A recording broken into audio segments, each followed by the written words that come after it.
Good morning, everyone. Welcome back to Option Pit Live. We don't have Mark or Andrew this morning. We have a very nice surprise. We have Hannah Sellner, or Surprise guest. Mark would say Hannah J. Sellner.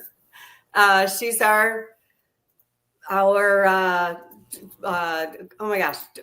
What say your title? Why am I flubbing here? It's okay. I work at Option Pit with Licia. I'm the director of product development. So all of the ideas for new trading strategies that Licia and Mark and Andrew have, they bring them to me and we go back and forth and review them. We basically make sure that they do three things. They're consistently profitable, they're repeatable, and that they're teachable. So we use that criteria for every strategy we build at Option Pit. And I help do that with the traders. So Licia and I know each other very well. So thank you for having me today, Licia. I'm excited. Thank you for joining us. And everyone else that is here this morning, our usuals, I'm sure. Thank you for being here. You see my portion of the show every week and how much I rely on my pitchforks. So Hannah and I today thought we would show you a little peek inside the workings of a pitchfork. And if Louise, you can share Hannah's screen. As I said, every week you see me use the pitchforks for everything that has a stock chart, everything that charts, futures, stocks, everything you can draw a pitchfork on. And they help me predict where a price is going to go. Where is stock's going to trade next? Is it going higher? Is it going lower? Where's that next price target?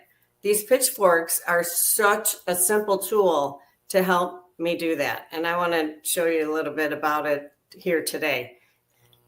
So what we're going to go through is there are three super successful pitchforks that Licia has been using recently on three stocks. We're going to show you those. And then at the end, we'll give you away some top stocks in the market right now, how Licia has used her pitchfork to predict price targets for each of those. We'll go over that at the very end. So stay till the end. You'll get that. If you don't know what a pitchfork is, that's fine because we're going to tell you. Licia, there are three key parts of a pitchfork, and you've been using these for most all of your trading career. But I was talking to a pro trader yesterday who used to work on a floor, and they were unaware of pitchforks. So let's walk through the different pieces, and you guys will need this to understand how powerful these can be. Well, it's funny that as a floor trader, Hannah, I was not aware of pitchforks either. Right? They've been around, since the early turn of this, 1920s or so. But no, I didn't use them until I started trading futures, and you needed. As an option pit, as a pit trader, you traded the paper flow that came in. Right. As a retail trader, looking for your own trade ideas is why you need these, right? Sure. Because you're pulling up these stocks and you're thinking, oh, is Walmart going higher or is it going lower? Right. Well, let me draw them a pitchfork and I can tell you where the stock is going to go. Right. The pitchfork is made up of channels. The lowest channel support, the highest channel is top of the pitchfork is the resistance. And we have in the center, the median line. And every pitchfork is going to have these three pieces. Sometimes, and we'll show you some examples of this today, sometimes they can have either two pitchforks, or sometimes Licia will add on an extra channel that helps her understand where she thinks the price of the stock is going to move. But they all definitely have these three pieces, and you can draw a pitchfork on any stock chart. So this is an extremely useful tool if you learn how to use it correctly. And at the end, we'll tell you a way that you can do that. So let's go through this first one here, Licia. This is on PLTR. So what you're looking at right now, this is just the stock price so far on the screen. Plain old naked chart, right? To me, that chart is so naked, it needs something. Friday morning, plain old naked chart. Licia and I wanted to show you guys something about how some other technical indicators that you may use. These were some presets on TradingView, how they might not catch some of the price target information that pitchforks do. So on your screen right now, there's 3 simple moving averages. There's a 9, a 20, and a 50. They're all color coded. So the 9's in black, the 20's in green, and the 50's in purple. And these are all presets on TradingView. So we're big fans of TradingView. Licia uses TradingView all the time because it has a free Pitchfork drawing tool, which is amazing for those of you, which should be everyone, who want to use this in your trading arsenal. But these are what normal technical indicators that are preset can look like. And we're going to show you a comparison of this versus the Pitchfork in just a minute. So here's a pre-drawn, Licia already drew this, so you can see it. Now, there's 3 key points for the Pitchfork. You can learn more about that with Licia later. We'll tell you about that. But this is what the Pitchfork looked like on PLTR. So what are a couple things, Licia, that you want to point out to the audience here on PLTR price movement and how it fits inside of this Pitchfork? Well, you take your 3 pivot points that you just mentioned. Your last pivot point is where you start to follow the stock on the Pitchfork. That's where it begins. And as you can see, the very first day there, it honored that support in the first channel. Gap down, right down to that median line, hung out there for 2 days, completely honoring it. When I say that, I mean it closed within it till the following day, then gaps down into the next channel, kind of pauses and consolidates there on that support coming down, that becomes support. And then if you look at those about 2 weeks there remaining in that channel, it honored that major league support of the bottom of the channel. And then when it popped up, it honored the resistance there. And then kind of failed it down here. Nothing's perfect, right? We have ways of measuring those. When it moves away from the Pitchfork, you'll learn that. And then comes back up and trades into the Pitchfork again. Now every level of support resistance is back in play as we re-enter the Pitchfork. Actually, PLTR I'm very excited about, which we can talk about later too. Well, yeah, because if you're using these different channels as levels of support and resistance, it looks like it just crossed that lower channel right here, which is usually a key trigger for Licia when it enters one of the new channels. And she also does a lot of work with candlesticks to understand their behavior and what it means. Okay, the candle has to behave this way in order for me to believe that PLTR is going to go higher versus it's going to go lower. But there actually may be a next significant level for PLTR stock price, which you then use, Licia, to actually trade an option. So you use the Pitchfork to find your price targets. Okay, I think next PLTR is going to, let's just say 120, for example. And then you would use that and maybe even the timing of when you think that might happen to actually place an option trade, which you ended up doing on this stock just a few weeks ago. Yes, so I did. There's a lot happening on this chart, but we've overlaid for you guys what the other technical indicators looked like with also the Pitchfork. And then there's 2 green arrows here. The first one on the bottom of the Pitchfork, right off of that support there, is where Licia entered a trade. And then you can see where that price ran all the way up to that next level.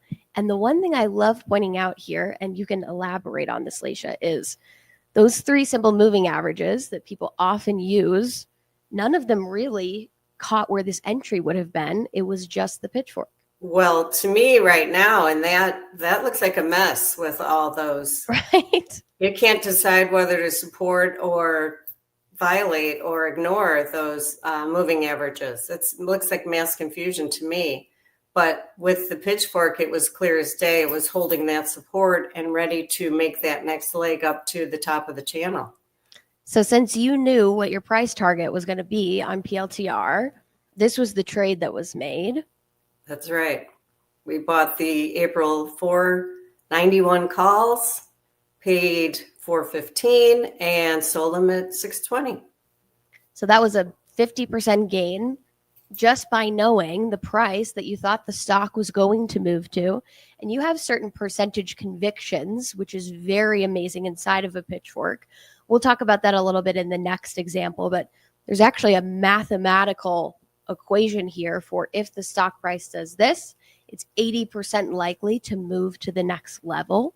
So when you're using a pitchfork and you have these moments where it crosses certain channels, you can have literally 80% conviction it's going to move to the next place, which as a trader is something you're always looking for. So that is an amazing perk of pitchforks. Let's look at another one. This is on ARM. And again, this is a longer timeline. So it's jumping all over the place. Yeah. Again, we try to look at those technical indicators, and we made this on a little shorter timeline for you.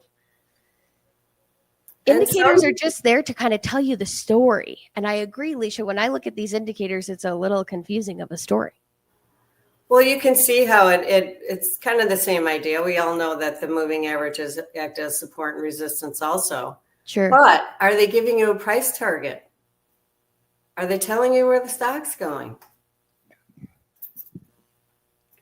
Here's the first pitchfork in ARM, but doesn't cover as it traded outside of it. But as you can see, traded very well, honoring those levels until it fell below. I added a parallel channel. So this is a lot of times when Licia's looking at pitchforks, because a tool is only as good as you make it. So there is a lot of magic in drawing a pitchfork, picking the 3 correct pivot points to make sure that your pitchfork is actually predicting a price that you believe in. But when stock price can kind of move out of your pitchfork, a lot of times you won't want to redraw the pitchfork entirely. You just want to add a parallel channel like Licia did here. Sometimes you will add a second pitchfork, and we'll show you that in the next example. But right here, you can see even in the additional channel, how the price of ARM is still behaving, kind of bouncing off that almost median line we've created in the additional channel. Exactly, Hannah. And you can see here, this is actually Licia used that little bounce right there off of the middle of the additional channel as an entry point in a trade on ARM. And then you wrote that down to the bottom there. So go ahead. Sorry. No, you're good. I'm getting excited. I know. One of the things I love about pitchforks is to me, it really tells the complete story. So whenever you go back and you look at these, it feels like it's really forecasting into the future where the price is going to move. And when you have that type of conviction, then you're able to use it to make trades and specifically to time the trade. A lot of times people will have, okay, I think this stock is going to go this direction. But it's like, should I get in now? Should I wait till tomorrow? Should I wait 4 days? I don't know. Right. Pitchforks make it very clear where the best entry is. And you were able to grab that here on this ARM trade, 85% gain. That's right. So the stock it closed below that support level. Now that new support, that old support is now new resistance. I knew it was going lower. Right. I put out the order to buy the 108 puts for April 4th. I paid $395 and sold them at $730 for an 85% gain. And sure enough, the stock traded lower, down to the next level. Licia, do some people use pitchforks just as indicators to buy and sell stock, not even just options? Because you could technically forecast, okay, I think this price is going to go to this level. Okay, I just want to buy the stock, maybe if it's on the bottom of the pitchfork. Definitely. I learned them to trade futures. Okay. So, yes, definitely. Stocks, futures, options. And then it looks like here you're doing just simple calls and puts on these trades. So, okay, great. Just straight up calls and puts. We love that. Easy peasy, low level clearance. That's what we're looking for. Here's our third example. And this is on gold. And then Licia actually used GLD to trade this, but we're going to show you guys the pitchfork on gold because the price action makes more sense. She used this as the actual trigger for the trade. So here's gold behaving before. Everyone's been talking about gold anyway because it just hit a new all-time high. What do you think right now is happening with gold, Licia, before we even get into this pitchfork? Do you have today price target here or something? Today it's consolidating right around the median line right here, as you'll see. Okay. It's confused right now. It's confused, taking a breather. Do we need the safe haven still? What's happening with the tariffs? Sure. It's confused.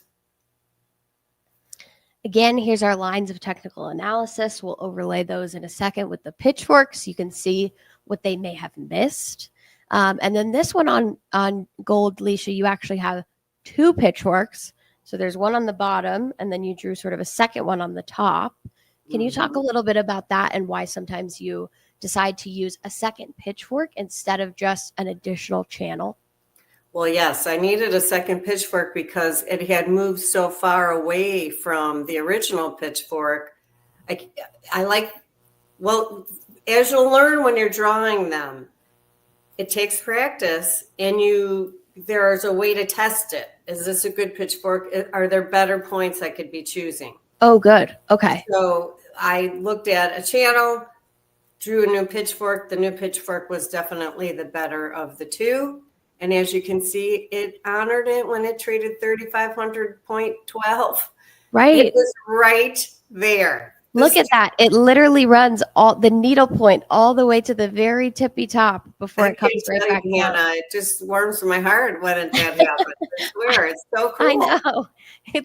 It's like it's like a big warm hug. I mean, it's the fact that you had, because you drew that pitchfork, I'm assuming, back when the price action crossed the lower pitchfork. So that would have been potentially 7-8 days earlier. And you actually already had that top line as potentially the place where the price could go.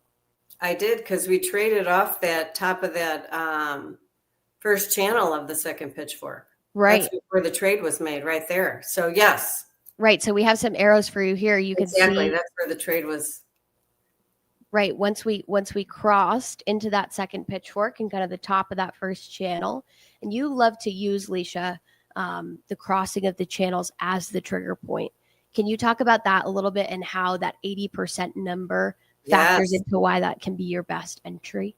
Yes. Once your stock has shown that it is above that, because as it comes towards it, it's resistance. Once it closes above that resistance level, clears all the most recent highs, you are clear sailing with an 80% chance of trading to the top of that channel.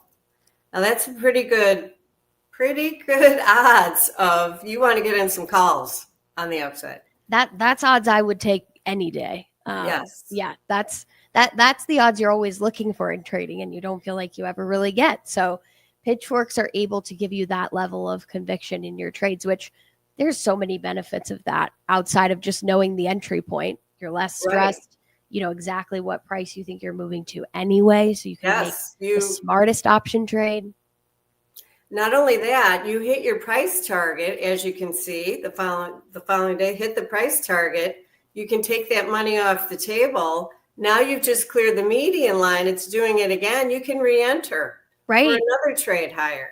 Right. Or you could take half off and leave the rest of it till the top. Exactly. There's a lot of very, very realistic problems that people have trading. When should I get out? Should I sell the whole thing? And all of those can be answered by using a pitchfork, which is amazing. So let's go through your trade, because you actually traded this again, same as we crossed that level of support. This was a call, obviously. We think gold was going to go higher.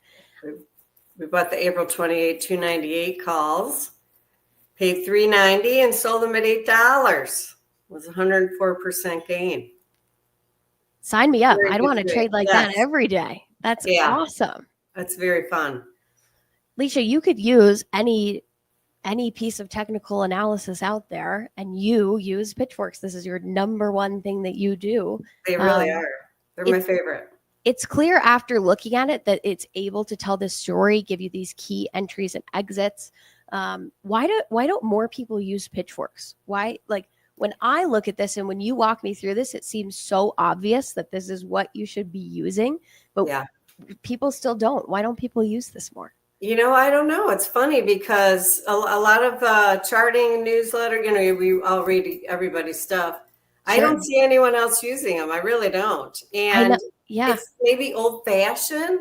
I learned it from the old hog traders when we were up at the SIBO, or actually we were at the CME in the building. And that's what they use to trade their futures. So maybe that's why they're old fashioned. I don't know. It just seems like anything where you could know where the price may go, it helps you make a better decision now. So it shouldn't just apply to trading futures. It seems obvious to me that it should apply to what you're trading right now. Well, I tell all my members, always have a trade plan before you place that order.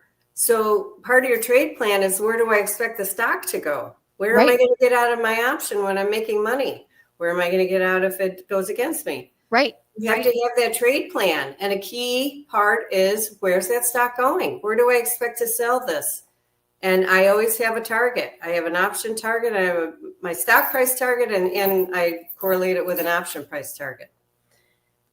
If you guys would like to learn from Licia how to actually draw pitchforks, how to test them, like she was just saying, there are pitchforks that are better than others, and you can actually learn to test them after you draw them. Licia has a pitchfork masterclass. There's 4 different sessions, and she's actually going to do another live session next week on Tuesday, which you'll get in addition to the 4 sessions that are already in this pitchfork masterclass. We'll post a link for you guys to join this. It's super affordable. We kept it at a low price. We want you guys to use this. That's the point. Learning how to use pitchforks. And Licia, this is I won't say only, the main technical tool she uses on every single trade that she makes. Licia, can you walk us through a little bit what's available in this masterclass? What are the different pieces that you cover, so someone can know what they would expect if they were to join? It's funny, there's a question there. Do they have another name? Some places call them Andrew's pitchforks. 3 guys developed it, and one of the guys' names was Andrew. But every trading view has them. Thinkorswim has it as a drawing tool. So they're available everywhere as a drawing tool. I'll teach you about how they came about and how amazing. There's a fantastic story that goes along with the crash. I love that story. You'll learn that. The rules are very, very simple. It's actually fun. You pick your points and you take a look. Is this a good one? You try it again. I'll teach you how to show, to determine if it's a valid pitchfork, what you do when the stock approaches those support resistance levels and the median line. Because there's 3 things the stock can do. You'll learn that and how to trade on that. And then we'll meet next Tuesday. On Tuesday. And then we're going to do the long term. Okay, we could do that. Yeah. So one of the beauties of, like, just depending on what a stock's pitchfork setup may look like, it could give you a price target on a longer term basis. So a lot of times it might be, okay, I think that PLTR is going here by next week, but sometimes it could be, I think PLTR is going here in 6 months or 8 months, and you can either do a long-term stock play or a longer-term option. So that's a nice benefit, depending on what the pitchfork looks like, to be able to forecast out a play that maybe would be lower maintenance. Licia, I know you have some top stocks that you want to give us some price targets and go through on the pitchforks. If you want, we can flip this over. Let's go to Licia's screen, and she can actually show us. We're going to give you guys today for free some price targets on some top stocks. Are we sharing my screen? I see mine still, but I think they're flipping it over. There we go. I see GOLD on your screen right now. I see the stock chart. There you go. Now, these are some big moves. Mm-hmm. So pretty big, indecision, right? Consolidation, indecision. But now we're back down to where I bought it over here. Mm-hmm. The pitchfork has given us support 32.45. So watch that level today. The close is always more important than intraday. And for gold to rally again, I would like to see it close above 33.40.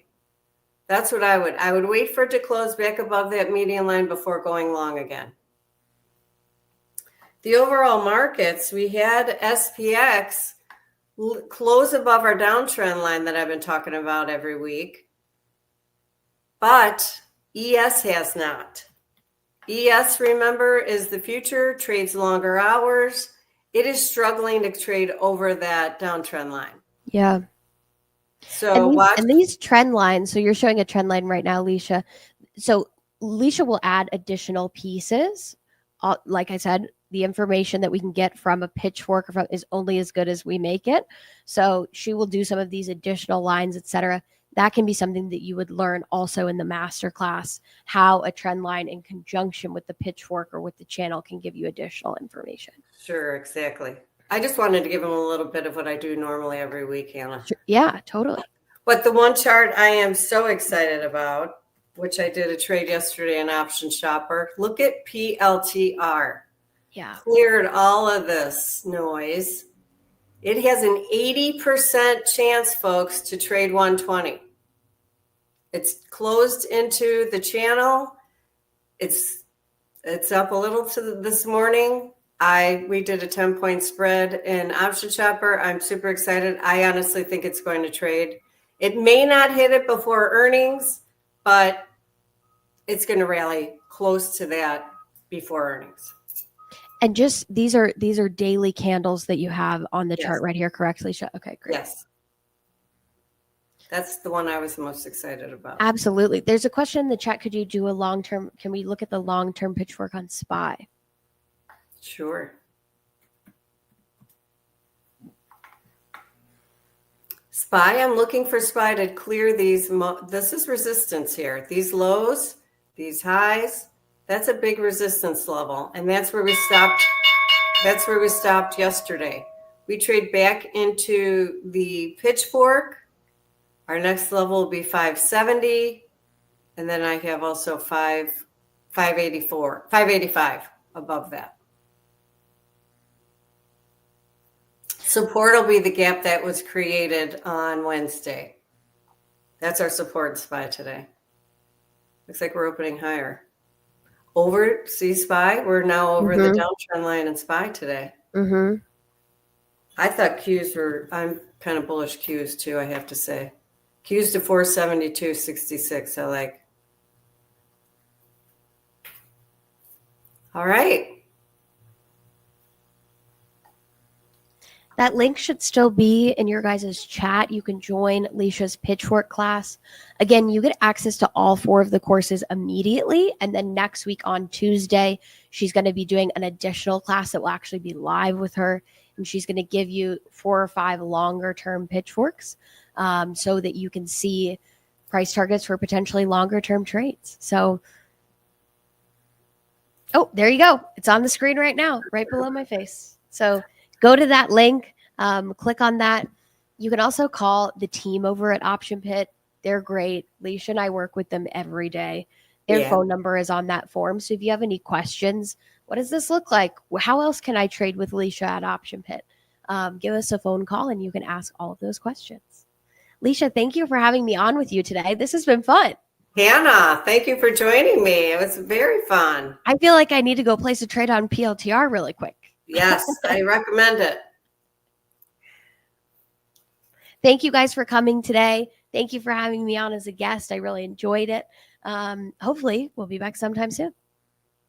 Thank you, everyone. Have a wonderful weekend. Mark and Andrew will be back. TGIF. Make lots of money today. Thanks, guys. Thanks, Licia. Thank you.